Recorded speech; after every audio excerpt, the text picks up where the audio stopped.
Klaipėdos pašoniai, realiai mieste, su geru susisiekimu, visiškai naujas, šviežias mini kotedžiukų būtų kvartaliukas. Realiai čia turite 2 arba 4, jeigu užsistatot parkavimo vietas. Va, antras nuo krašto, nuo upės.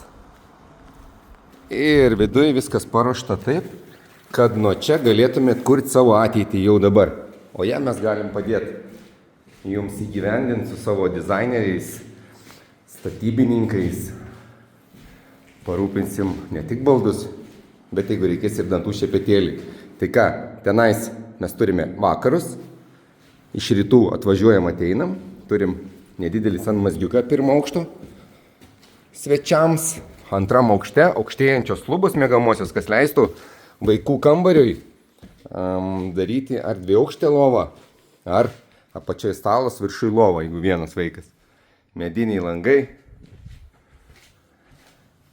didelis vonios kambarys, čia irgi pamastymai galima daryti ant resulytį, nes tokių aukštų lubų nereikia. Ir master bedroom. Po 2 langus miegamosios, šviesu, saulėta. Ką, gyvenk ir žvenk, kaip ten sako.